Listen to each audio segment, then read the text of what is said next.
Eno ye channel y'essuubi eyadda is still hope. Kale nkulamusako yonna gy'osinzira okutulabira naddala gwali ku mukutu ogwa There is Still Hope ali mu ggwanga Uganda n'awali emitala amayanja we bali kutugoberera.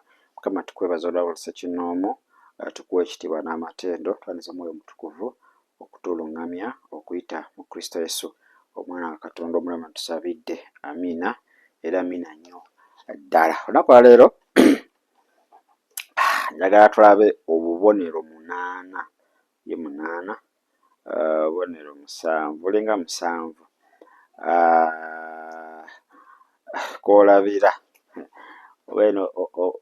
obeno video gikola etya. Kale ex-Satanists, workers or witches who are still serving the devil yet are pastors. Nti bano abakolerako sitaani, abaliko abasamize, abaliko abalogo, abakyakolera sitaani ate nga kati basumba. Obubonero kwolabira abakolerako sitaani, abali abasamize, abali abalogo nga bakyakolera sitaani naye ate kati nga basumba. Akati abantu balina that question bawo yakimbuuzizza. Nengamba oluusi tulina imaginations nga ffe abaana b'abantu. Ate ekirala kyenjagala otegeere nti omuntu okukola ensobi tekitegeeza nti kati azzeeyo okukolera sitaani. Nga sinaba kuwa obubonero obwo, njagala obeeremu that mind. Omuntu asobola okukola era kibaawo ate tekitegeeza nti yazzeeyo. Era nina video gye ngenda okukolera. Waliwo ba YouTube mu ggwanga ya South Africa baabukidde Erika kye bamukoze bagamba addayo akolera sitaani. Ensobi zibaawo naye omuntu okola ensobi tekitegeeza nti kakati ate ffe abakolako sitaani tulinga ki? Tulinga nkoko njeru oba mbwa njeru, bakulengera. Osobola okukola ensobi ng'omuntu oyo yaddayo naawe yakolera sitaani talokokanga. Mutuzizzaayo bantu mmwe nga ffe tetunnaba nakuddayo mwe mwatuzzaayo dda. Kale akabonero akasooka malala kwolabira nti ono yava ewa sitaani naye kirabika kasajja kamukozesa nga tamanyi amalala. Ne waba takolangako sitaani, ne waba musumba mulala yenna, kasita olaba amalala nga gamututte gamubase, omanya sitaani amututte. Kitegeera? Naye ate bano abakolerako sitaani kisukka. Kubanga jjukira alowooza amanyi buli kimu. Manyi ekizibu kye tulina nti mwe mututwala okuba mbu ffe tumanyi buli kimu. Tetumanyi naffe tetaaga buyambi ebintu ebimu. Okitegeera? Tetumanyi. Naye kati ffe mutulaba mulowooza angels on earth. Kati abamu ne mutuwanika waggulu nnyo eyo ate nimala mwenyini mugyawo amadala ne tugwira ddala okutaddamu kusituka. Naye ate waliwo bambi Katonda bayimusizza naye ate ne bamera amalala. Lwaki? Bamanyi buli kimu. Bamanyi buli kimu. So ekyo kintu si kirungi. Wosoma engero 16:18 ekulaga malala gakulembera ki? Ekigwo. So bano abakolerako sitaani baba n'amalala mangi. Oba tuba n'amalala kuba nagenda kwetwaliramu. Tuba n'amalala mangi. Temuti akolerako sitaani otambula olowooza ensi n'eggulu you are nothing. Siraba na kubusitinga kwe twali busitinze kubanga abantu abaali busitinze beebo abali mu Kristo Yesu. Kuba ne Bayibuli egamba boost. Okukkiriza kwo. Naye kubanga sitaani teri kalungi. Twamukolera naye teri kalungi. Those are wasted years. Ezo zonna ziri wasted years. Tezisobola kukummiza amalala. Naye tuvaayo tugenda otuuka kati ffe mwe tubalabanga baweewe temulina kye mumanyi. Okitegeera amalala ne gasooka gatumira ne gatuuka waggulu. So tulina okuba nga tuli beegendereza n'ekyo. Ekyokubiri feemu. Twagadde nnyo feemu. Popularity bakwogereko hawuli yakyasinza otuuza abantu mu kibuga wakati atuuza abantu 3,000. Ate kati obwongo bwaffe bwo bumanyi nti w'olaba awajjuzza Katonda aba yateekawo ne headquarters waabeera, kumbe nedda. Kati ekyo bwe kitakuva mu birowoozo mbu Katonda abeera wali abantu abangi, ne mu Bayibuli mwonna awaali nga multitude Katonda yali tabyagalira ddala, ng'ayagala a few people. Okitegeera? So okwagala nnyo okubanga tuli waggulu, twagala always tubeere nga ffe abali ku ntikko. Okitegeera? Abo abasumba abo bakolerako sitaani nga baava nga kati bakyamukola, buli ssaawa bayagala abeere ku ntikko. So that is another red flag gye tulina okuba nga tukola ki? Nga tukola. Katonda asooka wa ffeemu, era mu Bayibuli bawadde ffeemu. Osoma kitabo kya Yoswa 6:27 yamugamba ffeemu yo ejja kubuna awantu wonna. Okuba nti waliwo abamu Katonda bawadde ffeemu oba okumanyika ate amalala ne gagitwala.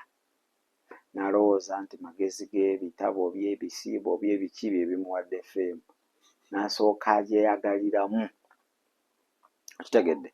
So ekyo tekisobola kuba nga kituyamba. Ekyokusatu ssente. Muganda wa ekyo kyo baaba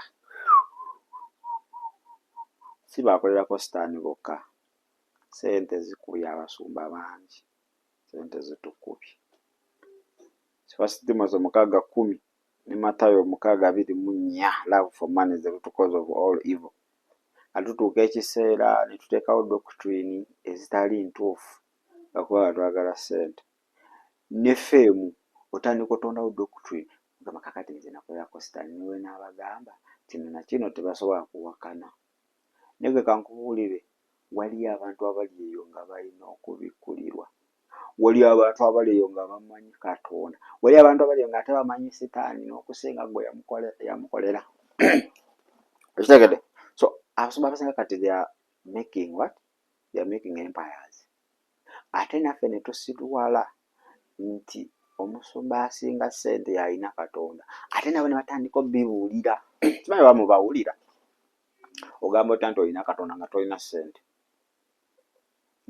Ogamba otya nti ng'olina Katonda nga tosaana kusasula nnyumba yo gy'osulamu? Tolina Katonda. Naye ng'oyo abyogera, mwamusonerangako emmere ng'ekibiina ku kyaki, mwamusasulirangako amasannyalaze. Okitegeera? Yaliko obubi naye kati yeerabidde. Kati enjiri yonna gy'awulira akulaga kasita oba ne ssente oba olina byonna.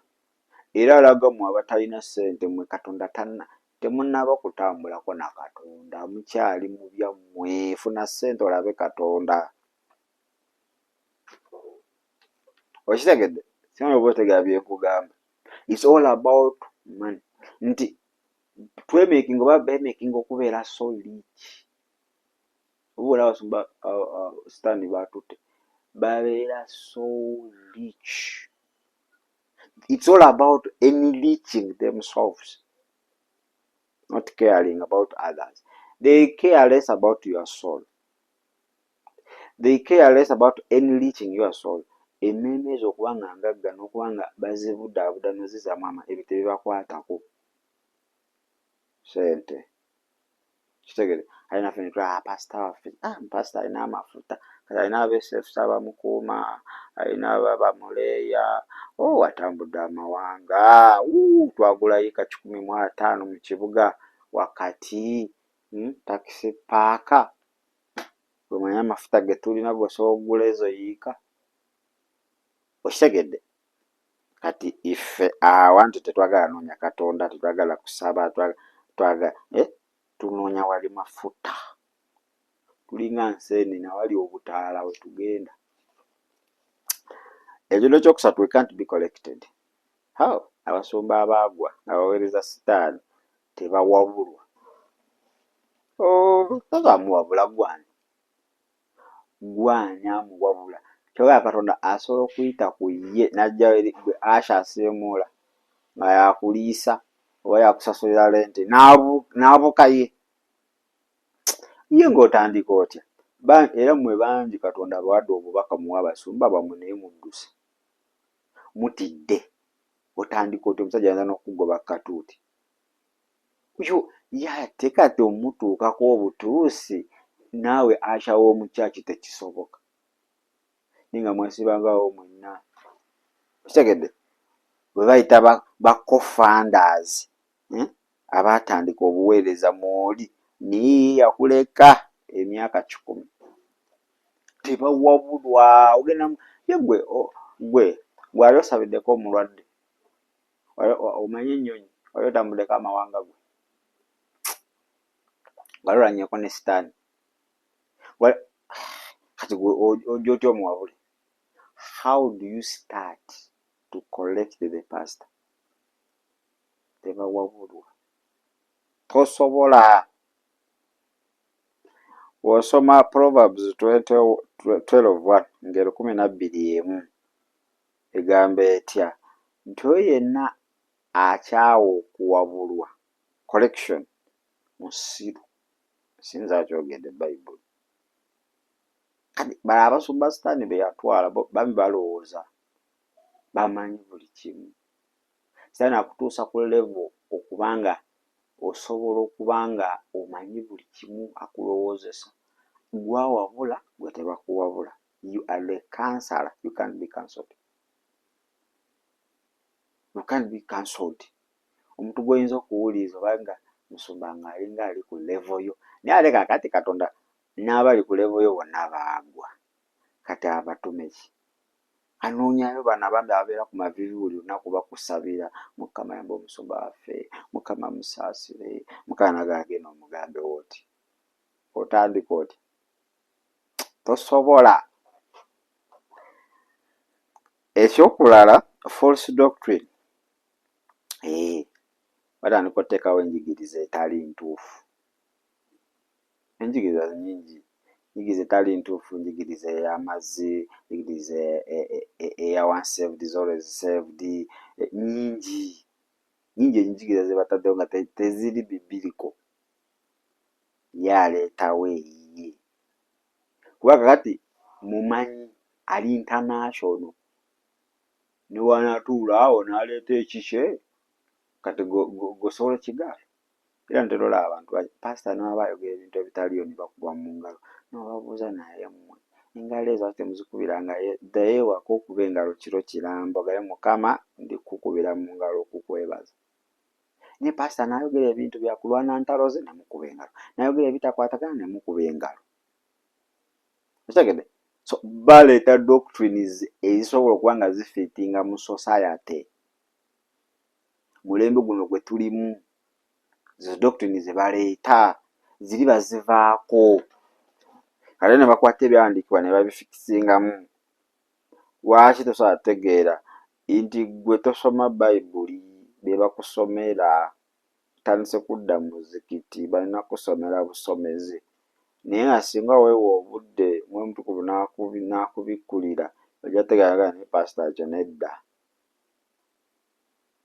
so nyingi false doctrine ezitondeddwawo naye nga tuzembuleesinze lwakubanga ki tuganye okuwa Katonda obudde so bano abavuba bonna sitaani be yawamba oba bano bonna ba ex-Satanists abaaliko oba sitaani be abaweereza sitaani basomesa enjigiriza enfu naye nga wezitunula wano kungulu ziba ntuufu ziba zijjudde facts naye nga tezina truth era gwolabira ddala nga zikufevalinga nyingi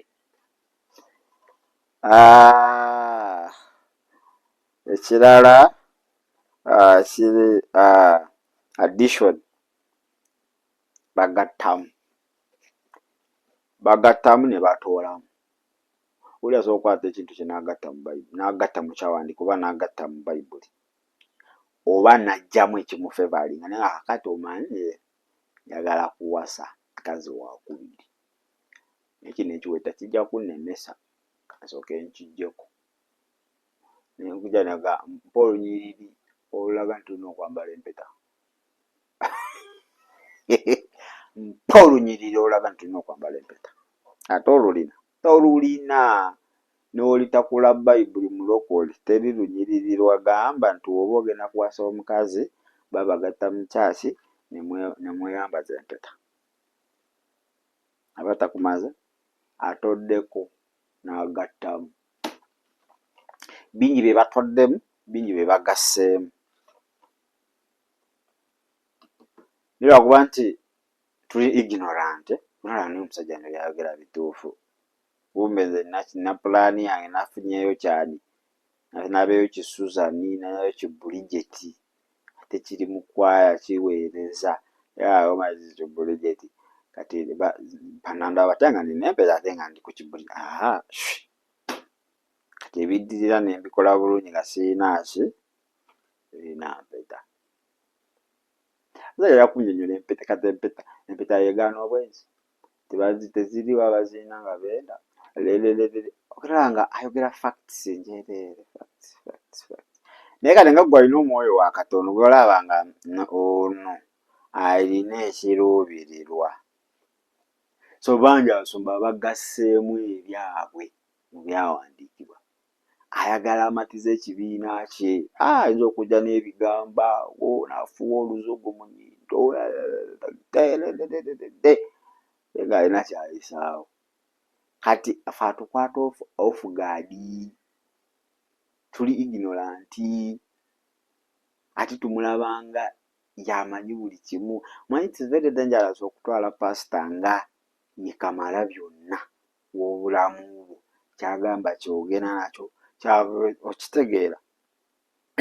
Olina okubeera that spiritual dependence on Jesus. Olwokuba nga odipendinga ku Kristo Yesu, kitegeera. So osoma Revelation 22:18, Katonda tabikkiriza ebyokugattamu newankubadde okutoola. N'ekyomumirembe ekyokubiri 12:32, takkiriza agatta mu kigambo kye era takkiriza atoola mu kigambo kye. Kale bannaffe abali ku TikTok tubadde twogera obubonero 7 kwolabira nti omusumba ono amazima akolera Sitaani. Akasookera ddala malala gaba mangi. Amanyi buli kimu. Ogenda kwogera ki? Engero 16:18. Kyokubiri fame. Ayagala nnyo okutrendinga. Alina okwogera ebitrendinga, alina okwogera ekitegeera. Fame erina okuba nga eri buli ssaawa ayagala okuba nga amawulire gali ku ye, buli ssaawa ayagala okuba nga yali waggulu okwetooloola ensi yonna. Naye Katonda agaba fame mu Joshua 6:27. Naye ate fame ya Katonda egenda ne humility, egenda ne gentleness n'ebintu ebirala. Ekyokusatu ssente.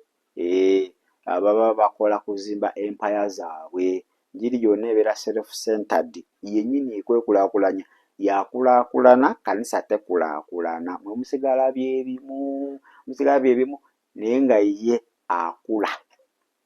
Wakyusa emmotoka waleeta eri waleeta eno. Ekyokusatu tawabulwa. Tawabulwa. Kati nga mutandika okuwabula pasita. Era akakiiko simanyi bagamba elder be bawabula mu kyaki, yakagobye dda abagoba. Yalina obbawabula. Kati aba alowooza amanyi nnyo. Ye yawabula, ye tawabulwa. Kitegeera. Ngero 12 olusooka lukulaga nti akyawa okuwabulwa abamusiru. Akalala false doctrine. Baba n'enjigiriza oba bazijjawa. Enjigiriza entertaininga, ezisanyusa abantu. Naye ate si za bwa Katonda. Jjukira nti baba baagala fame, kati baba balina okujja n'enjigiriza enfu ezibakyamusa, ziba zijjudde facts naye nga tezina truth. Osoma 2 Peter 2:1-3 eyogera n'agamba mumwe mulivaamu ba false doctrine teachers. Goza ba false teachers bava wala, bava within the church. So false doctrine ezo ziva ku fame, abayagala fame.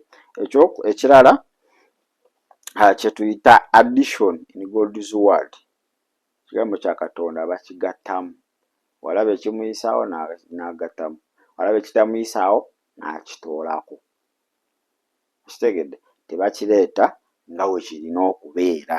Naye ng'ate jjukira mu Revelation 2:18 19 Katonda yatuwooninga tetutoolangako kubadde okugattamu n'ekyomirembe ekyokubiri 12:32. N'ekisembayo abasumba abo abamu baba tebafunanga deliverance, babeera bakyali under captivity, baba bawambe. Jjukira abamu bajja nga baadde bakolera Sitaani naye nga tebanafuna complete deliverance, ne bayingira. Jjukira abamu beeyita, okitegedde, abamu beeyita deliverance.